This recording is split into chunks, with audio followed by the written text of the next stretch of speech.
Welcome, everybody, to the Evolution Podcast.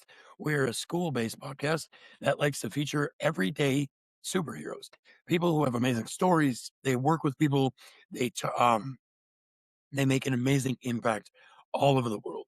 People that know a ton of amazing things and have been through a ton of things in life.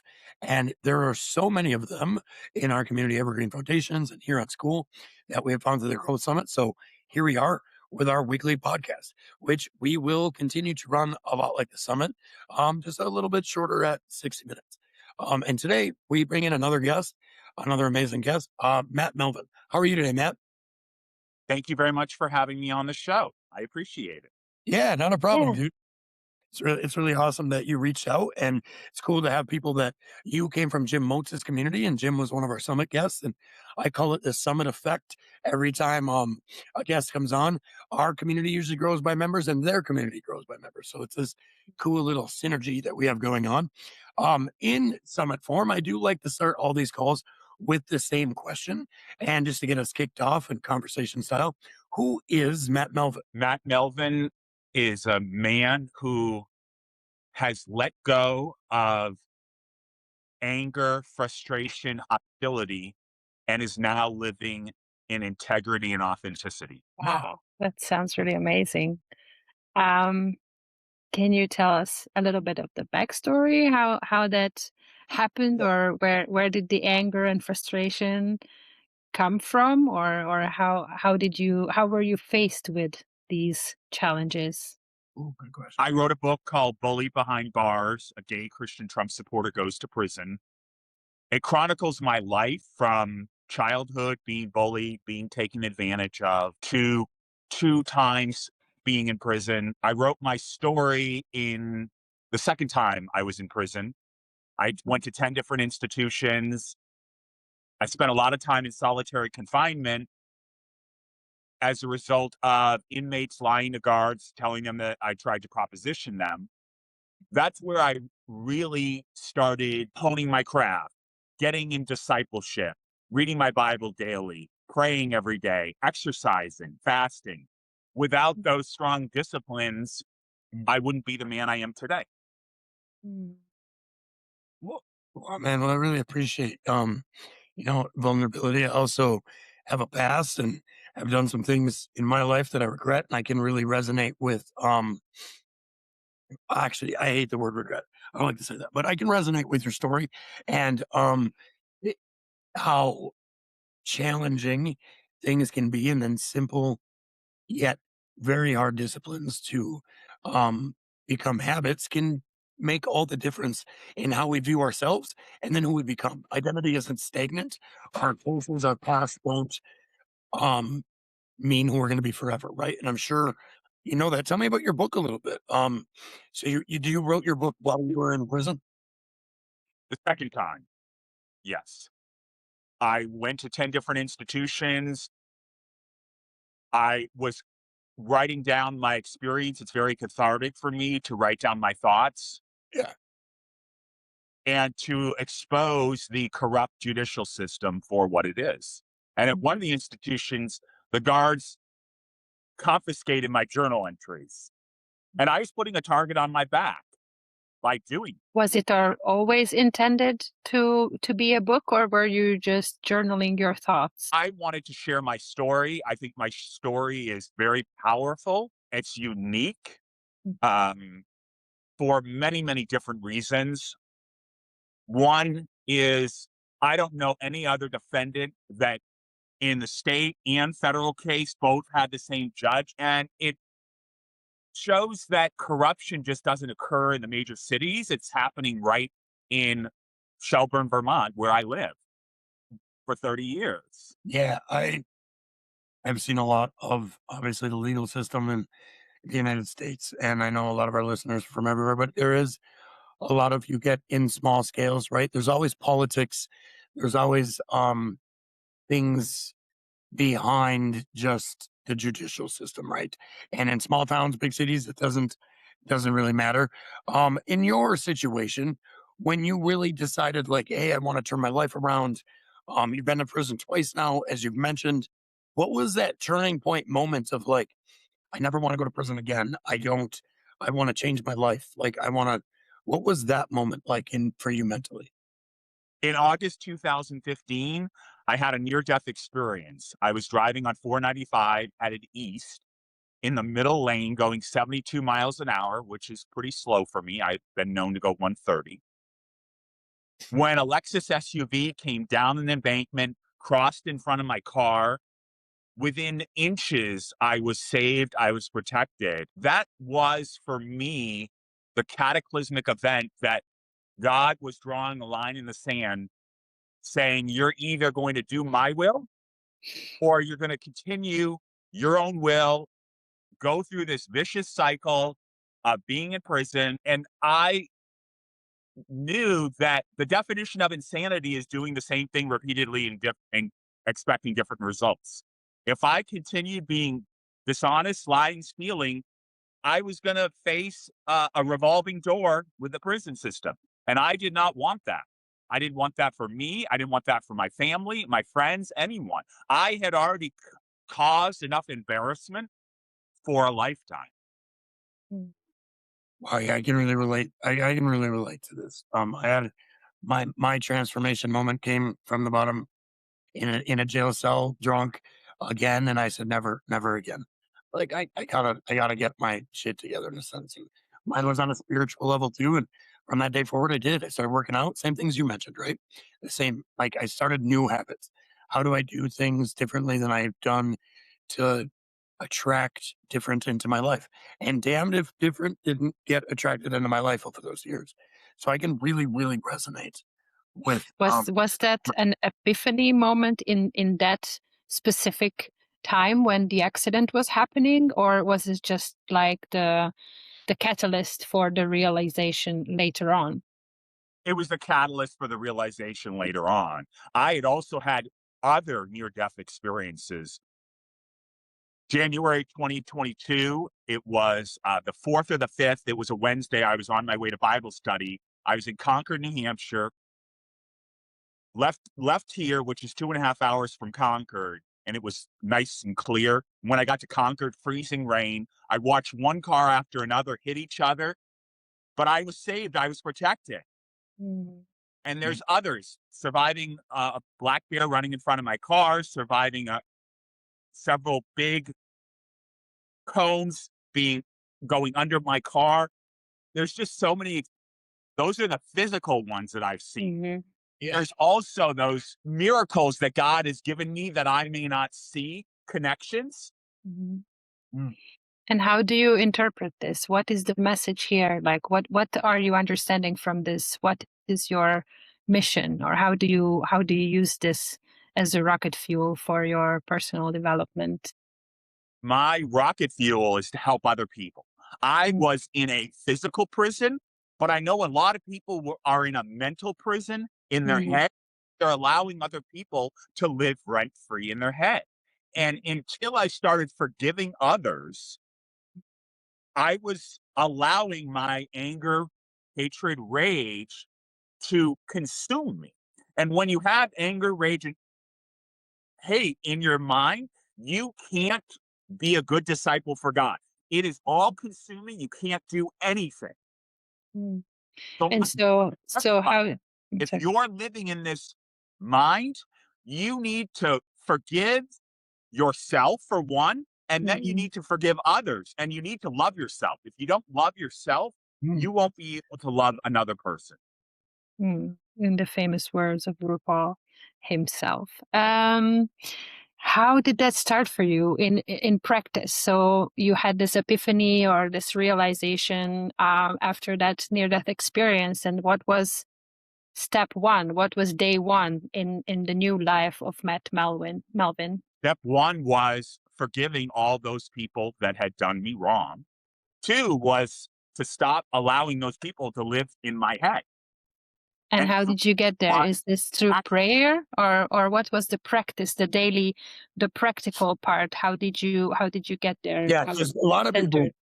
I agree, because a lot of our listeners are going to be like, man, but I can't forgive this person. It's never going to Yeah. happen. I'm not going to do it. I've heard the things where people go, "Oh, well, forgiveness isn't for them; it's for you," and it's true. But people, they hear that and they're like, no, they hold on to resentment. So, what was the actual in practice? Because you didn't just go, "Oh, I forgive all those people and I feel better." Oh, well, maybe you did, but walk us through. I prayed about it. I gave it to God. I gave all that anger, hatred, frustration to God. I said, God, I can't do this Mm. because I have this flesh, and the flesh always will compete. And so I have to let go of the flesh and allow God into my life and let God do the work. Let go and let God.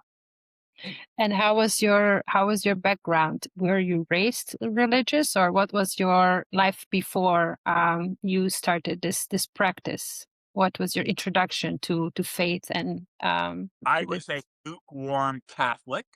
I was an Okay. altar boy. I went to catechism school. I was one of those people that viewed religion as going to the movies and punching a ticket. Okay. But it wasn't a spiritual practice for you then. No, it wasn't until I started reading my Bible, Mhm. praying, fasting, exercising, all of these disciplines that I developed when I spent 23 hours a day in solitary confinement helped me to become the man I am today. It's so beautiful because I think most people, when they think of a situation like that, being in prison and in solitary confinement, that's a punishment, right? That's the highest form of punishment in the legal system, or almost. And you turn this into a transformational experience where you actually use this pressure cooker of that situation and created the diamond of your new self that emerges from the darkness. Do you feel that way? Because as you are telling the story, this is how I see you um turning your life around. That's how I did it. I know it sounds simpler than it really is. Well, I mean, it all starts with a choice, right? You had a choice to make. You could just be there and be bored or whatever one does in solitary confinement, but you use that time to invest in yourself, and your life is forever changed because of that. So I really want to congratulate you because it's very, very powerful and inspiring also for many people, I think. Yeah. Yeah, it really is. And man, I haven't been to prison or solitary confinement, but I've been in some dark places. And then you're in your own head, and then you have to live with your own decisions and your own choices, and there's no one that's coming to save you, no one to talk to you. You're there alone. So I can imagine solitary confinement. I have been in the cool little green jackets they zip you up in, so I've been in some moments. But what what is going through you in that spiritual aspect where you're sinking in with, here I am in prison my second time. Here's where my life is at. Here's my reality. Now you got to kind of, like we talked about this with JJ yesterday in the summit. Now you got to change your beliefs, right? Your beliefs were probably that you belonged in prison, you deserved what you did. My question is, what is that moment like on a spiritual level where you're in solitary confinement? It's dark, you're going nowhere. You're the only thing you have is your own thoughts. Where are you with that process of like, I now know I have to break free. I now know I have to do something. God come into my life. Wherever you go to that higher power, right? Um, can you walk us through that a little bit? Seeking God, asking God to for guidance to come into my life and show me the way. I view it this way. When you go to a auto body shop to get your car in alignment, your car gets aligned with the manufacturer. That is the way we as Christians have to get our life aligned. We get our life aligned with God. Not, and it's not a negotiation. A 90% obedience is 100% disobedience. It's not a negotiation with God. It's either 100% God or 0% God. Because as the Bible says, God will spit out a lukewarm Christian. It's better to be cold than to be lukewarm. Yeah. I understand why you get along so good with the amazing Jim Moats. his message too, right? You got to really and go all in when with your faith. You got to believe in. I totally believe in. I think everybody when we think we're so significant in this world, we think all of our problems and pains and things are such huge things. Yesterday, our call really put a lot of things in perspective for me. We at the world we are so insignificant compared to what's out there in the universe. And having belief and faith in a higher power, connected a oneness with the things around us and creation. And I think it's super important because when we start to feel that our problems are so significant, but then also that we're insignificant and we have nothing to hang on to. I feel as humans, I know I did. I got really, really lost. And finding that spiritual connection to our world, whatever that means for us uniquely, I think is super important. And you're a testament to that, right? Like you were in some deep ass dark places, man. Like you're in solitary confinement. Everybody's against you. I can't imagine like you're in your own, stuck in your own thoughts. And now you have to find this inner, where do I go next? What do I do next? And you showing that latching on to spirituality is the first step and then moving and taking control. Um, so I'm blown away. Your story is amazing, man. And I really, again, sometimes I do this where I ultra react and I don't have a question. But after you got out of prison and now you're like, you wrote some of your book, or maybe you had your book done. Now, how do you turn that into, I have a story, I'm starting to conquer, I want to help others? I had to forgive other people. That was the first step. Yeah. I had to accept that I'm not perfect. Nobody in the Bible is perfect. David sinned more than almost everybody else. But the key to David is he was always quick to repent and admit that he was wrong. So many people live a life where they are indignant. They are incapable of saying, I apologize. They are incapable of seeing their side of the street. I need to make sure that my side of the street is clean before I can ask another person to make sure their side of the street is clean.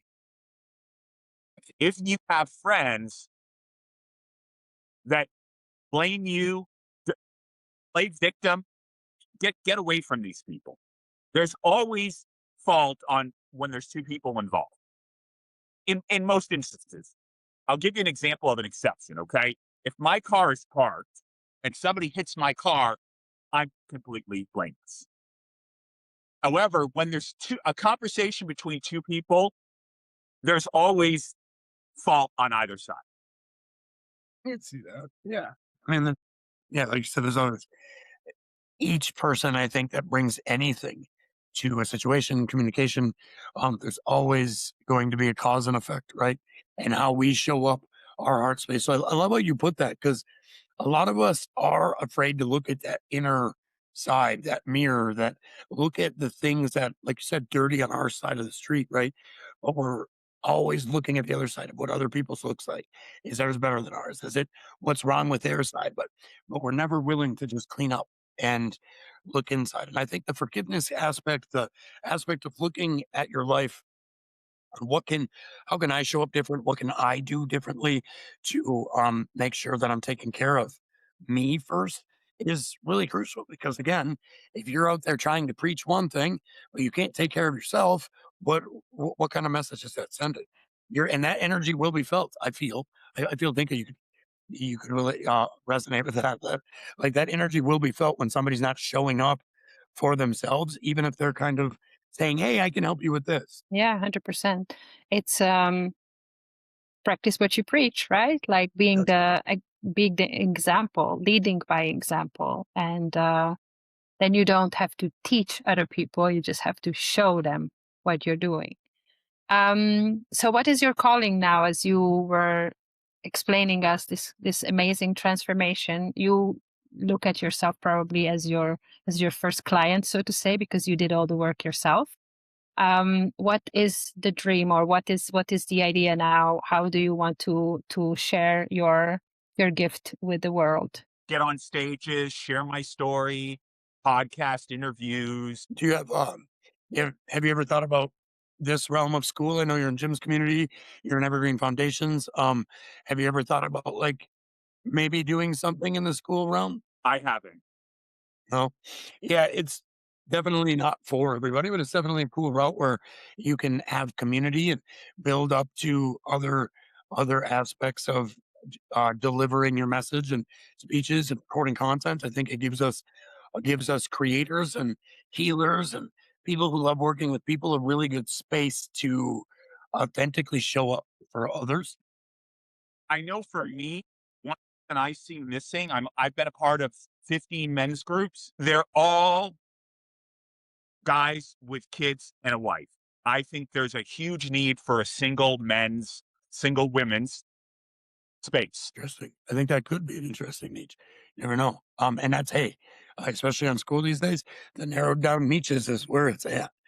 I am curious a little bit, like if there's guys in your similar situation or girls that were making the wrong choices, doing the wrong things, lost in life, not really following anything. Maybe similar story with legal troubles. What would you, besides for forgiveness and the basic stuff, what would you tell somebody if they're like, man, I'm not going anywhere. My life is spiraling. I'm going to be in and out of prison the rest of my life. What would you tell that guy that was just opening up to you? Remove negative, toxic people that are in your life. If I'm broke and I surround myself with all broke people, I will be broke for the rest of my life. Yeah.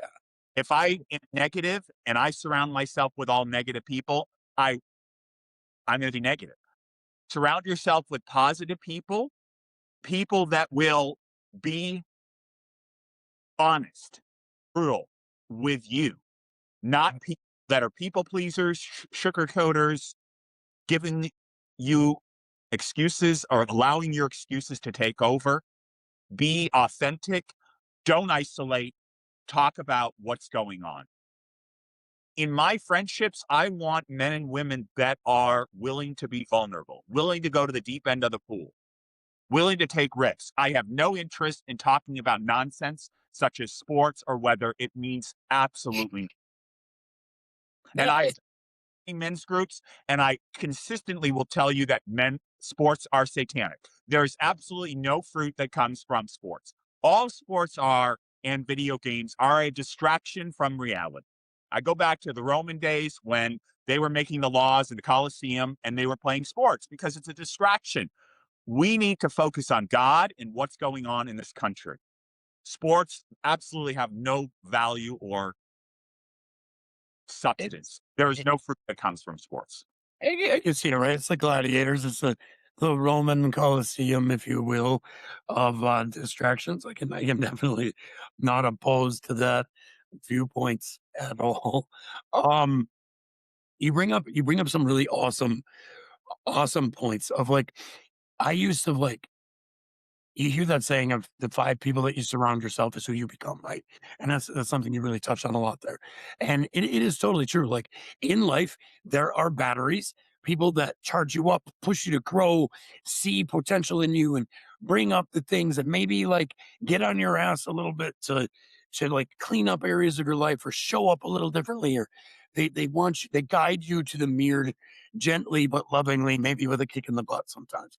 And then there's people that are vacuums and they suck out your energy and they're negative and they're focused on things that of the negative nature in this society, which are everywhere, right? I mean, it's where the world is going, like you said, this country. And I think that's what's so beautiful about what's happening in my world is yes, I'm not ignorant to what's happening in this country. I have friends dealing with some pretty crazy stuff. I'm not ignorant to the things, but I'm detached from it because now I surround myself with so many batteries. I surround myself with so many people that teach me cool stuff and support me in cool things and I get to support them. And so what you brought up about like cut out negative people. We don't have time for that. We're in this life for a limited time. And how is that? really changed your life from pre-prison to post-prison, surrounding yourself with people who cultivate growth and faith and something like cultivate Matt, like who you are. They bring pieces of you out. How has that changed for you, like pre and post prison? I still had negative people. I mean, my mother is very negative.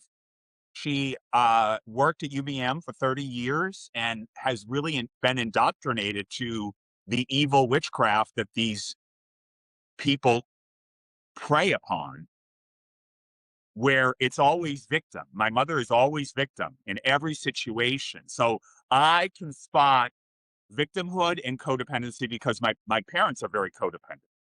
So I can spot it like with I don't even need binoculars. I can spot it from a mile away. And so I stay clear of them.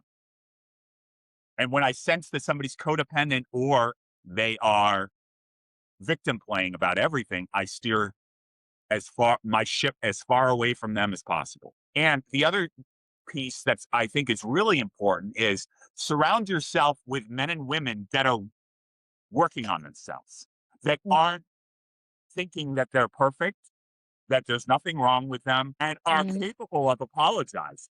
I had so many friends that were incapable of apologizing for anything. And the other thing that I think is important is look at your calendar. Look to see how much of your calendar is proactive versus reactive. Ooh, We that's have a choice whether we're going to return somebody's phone call 5 minutes from. We have a choice of whether we're going to answer somebody's phone call. And so how does it look like for you? Who are your people? What's your support system? Or yeah. how do you find your people? It's been very, very challenging to find somebody that has the caliber that I am because I'm very high energy and it doesn't necessarily work for everybody. Yeah. It's And that's understandable fine. also. Some people Yeah. come your life for a season and some people come in for your entire life and accept that. Yeah, not not everybody's for everybody, right? I'm smiling because I understand this. I can come off one of the best people, and he's now a great support system in my life is my children's mother, my children's mother's new husband. He's a Southerner.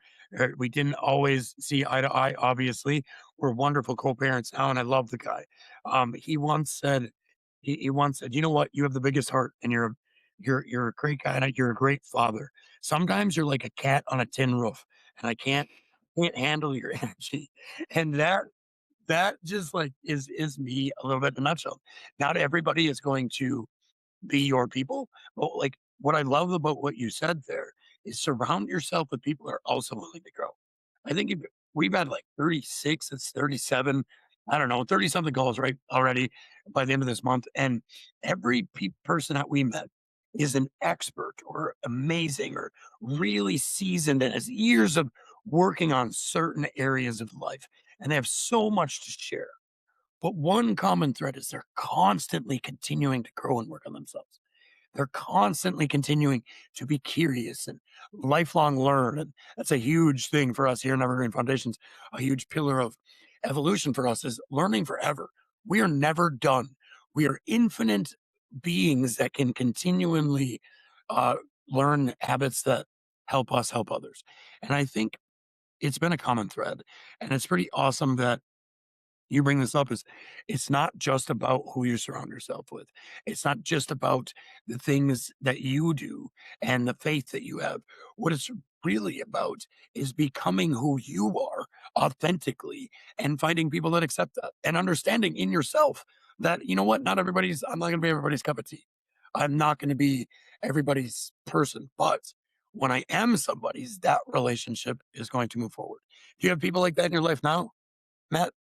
I do. Jim Motz is one of those men in my life.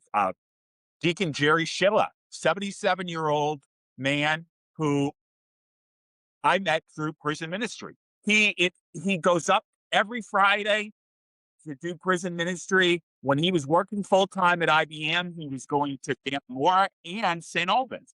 And this is a man that's life to helping other men.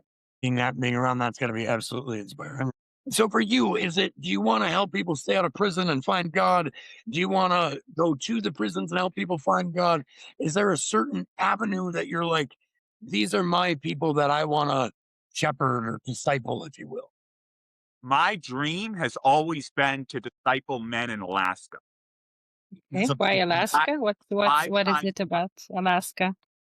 Why Alaska? because men in Alaska are 5 times more likely to commit suicide. Oh There's wow. long isolation. It's very cold. I've talked to a lot of guys about helping me start my ministry. You know what they say to me? I'll come in June and July. That's not Hmm. it, it's not a sightseeing when it feels right. Mhm. You got to get out of comfort. Yeah. Yeah, that's a big dream. And Alaska how has do you things. They have a lot of dry communities. In other words, there's no alcohol. Alcohol, drugs are a huge problem. That inhibits our ability to make rational decisions. If you or somebody you know is engaging in marijuana use, that's a gateway drug.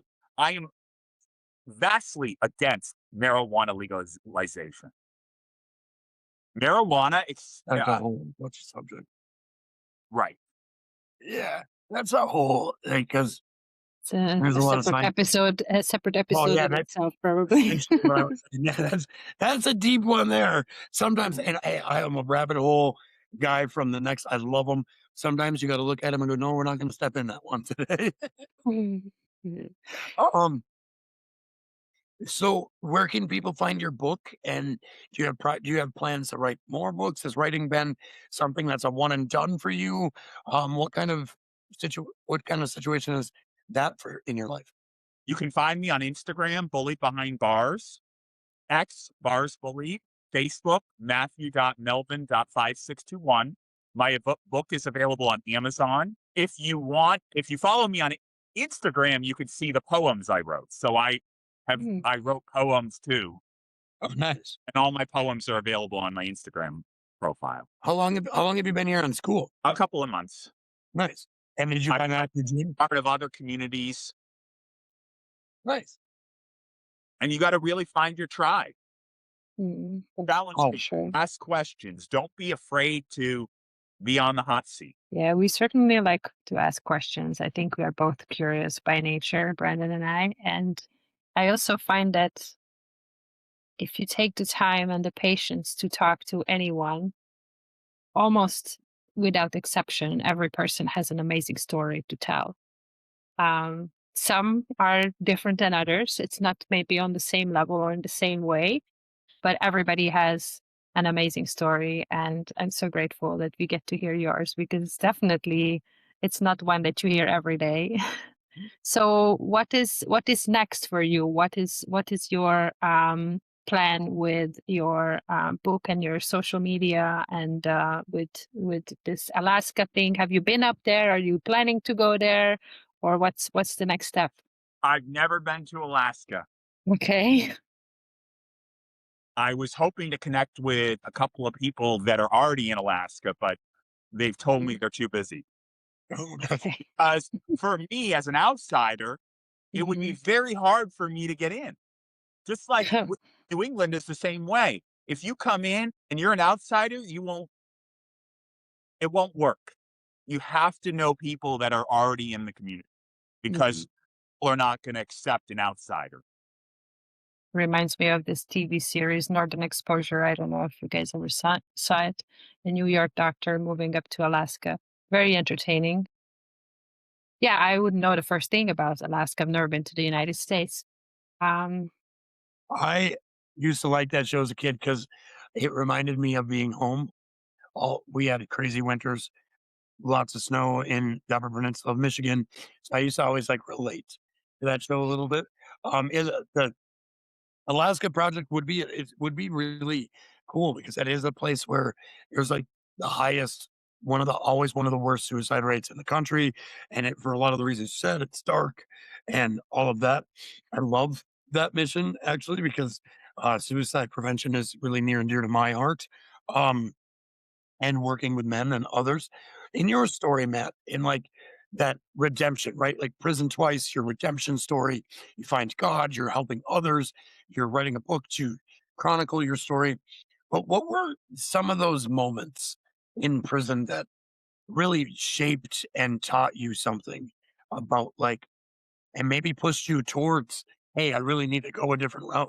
Like, did you have some of those moments? And Talking to different men in prison that had gone through this vicious cycle. Father had been in prison, grandfather had been in prison. It was a generational thing.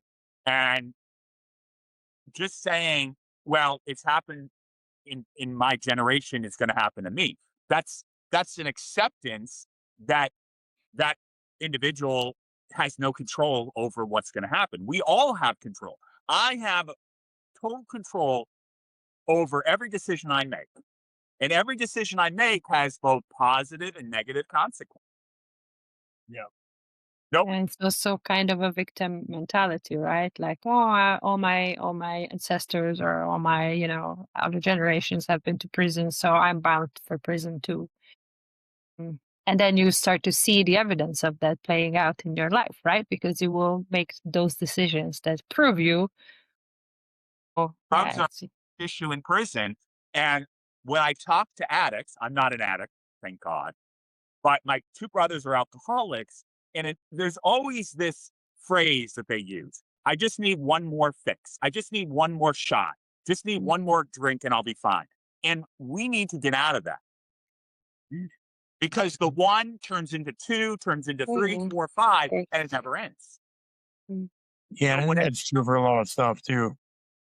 whatever you're addicted to, you need to get off it immediately. Whether it's porn, whether it's video games, whether it's sports, all of that has absolutely no fruit.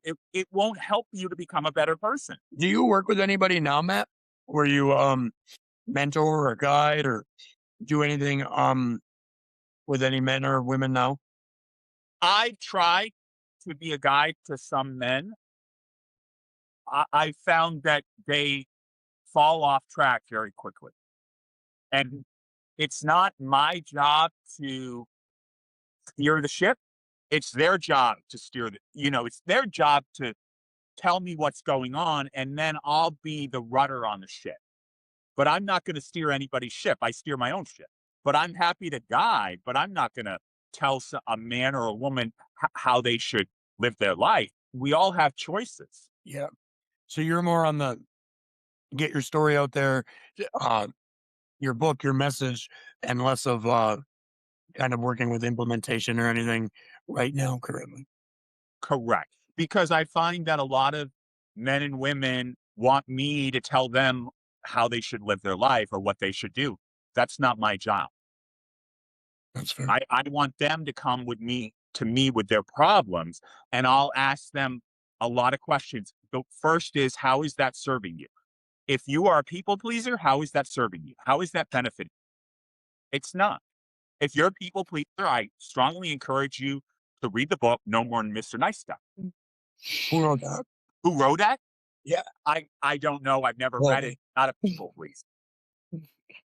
I'm a very direct, honest person. And some people don't like that. And that's fine. There's a song called Not For Everyone by Brothers Osborne, and I resonate with that song. Yeah, what the? So we were talking about, living by example, and then I love the ship analogy also that you were talking about, that you're not here to steer anybody's ship. Can you let us in a little bit, like how does a day in your life look like? Like what's the work that you do, not just in the sense of going to work, but the spiritual and all the personal development that is basically the lifestyle that you live now. I'm doing a deep dive into First Chronicles right now.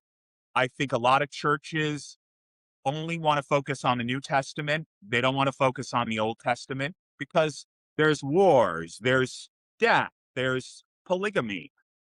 It's not all rosy, but that's our life. The Old Testament is God's mind and the New Testament is God's heart. God doesn't change. It's the same God in the Old Testament as it is in the New Testament.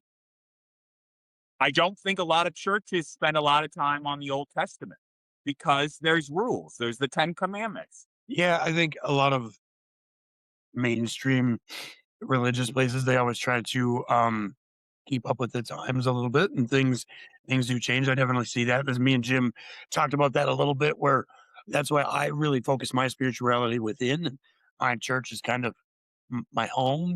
We start there. We always say that around me and my kids' home. It's our church is here first, and then we can give out. Just like our body, it starts with us, right? And then we can help others by having our church or our temple or whatever we want to call it, starting within.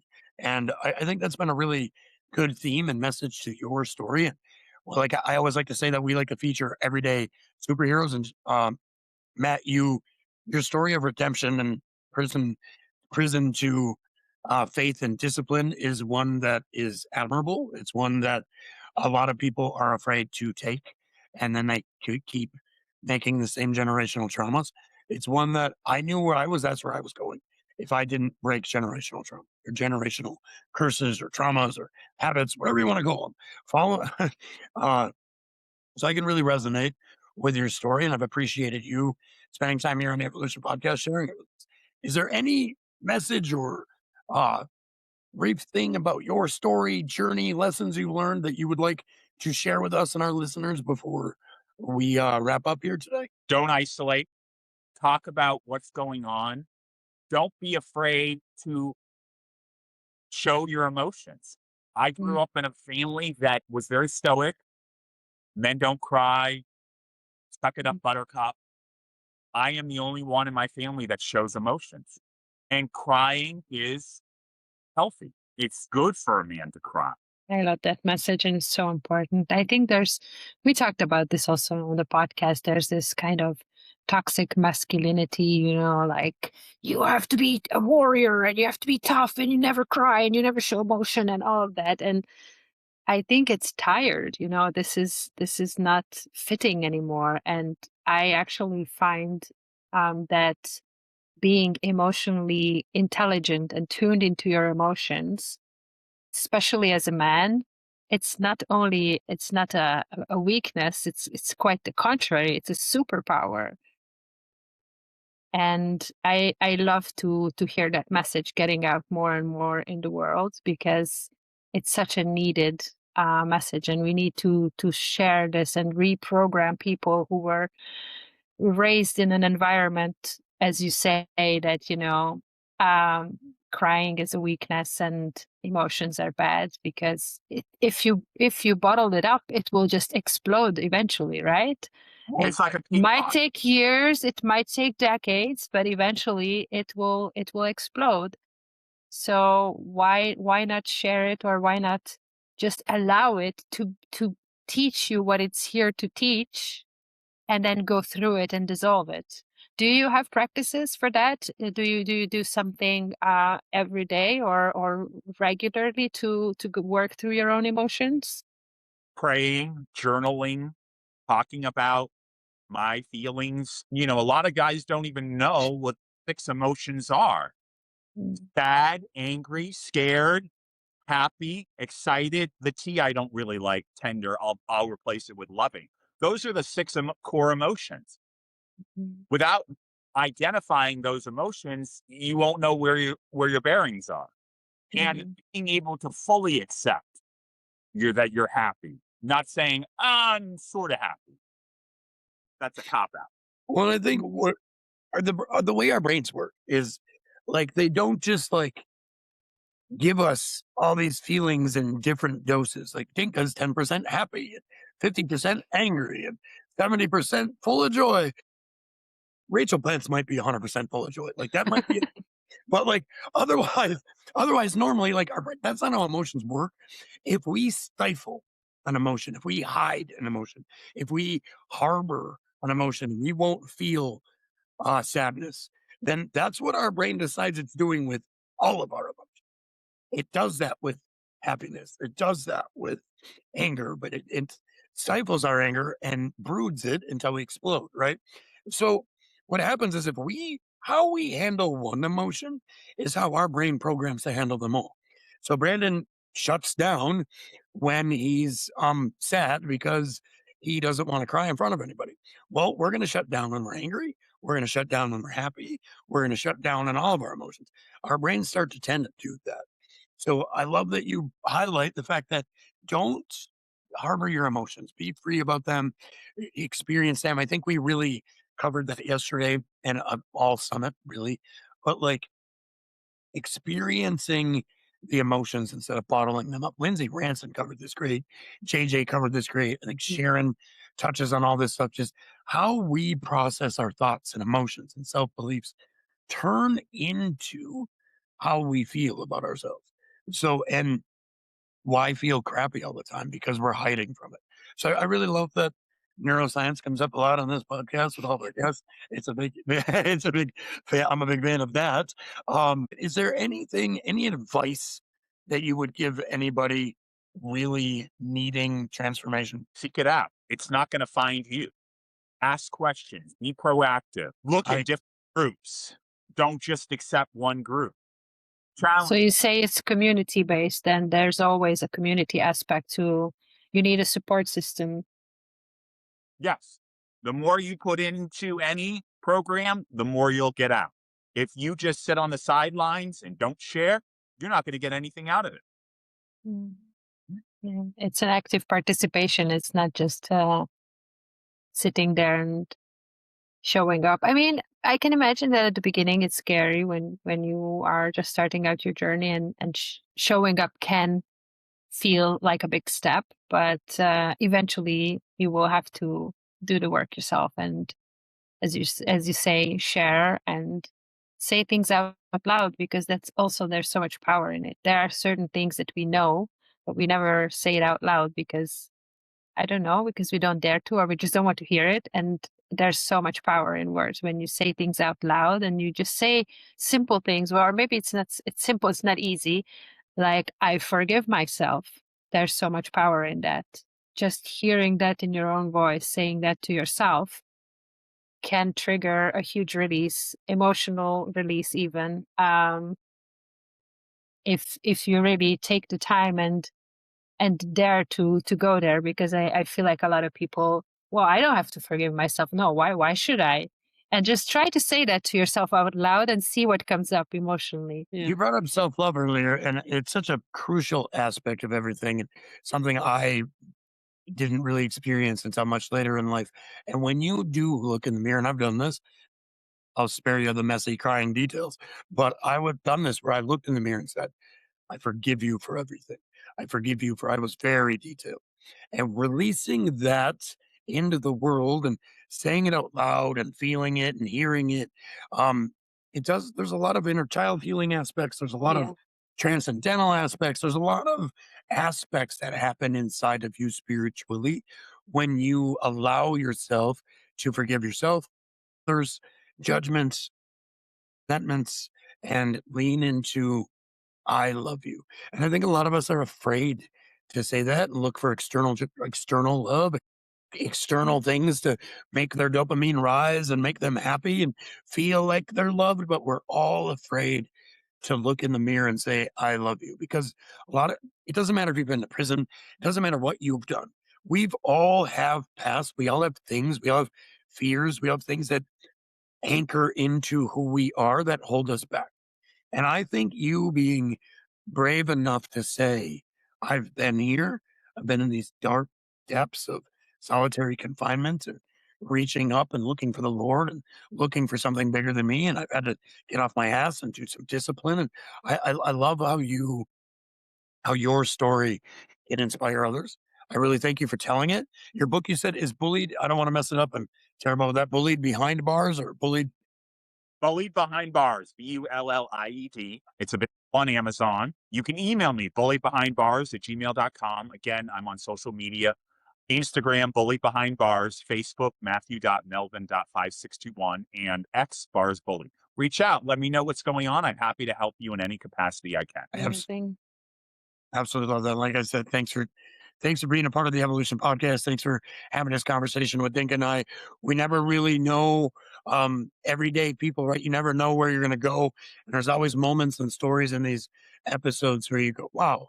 And that's what I really love about shining lights on everyday superheroes here in our school-based podcast and Evergreen Foundations. Come on and join the fun. We'll get you a slice of cake, and follow us on Spotify, YouTube, Pinterest, and Apple Podcasts. Dinka, another awesome episode. Matt, thanks for joining us. Never stop evolving, everybody. See you guys. Bye bye.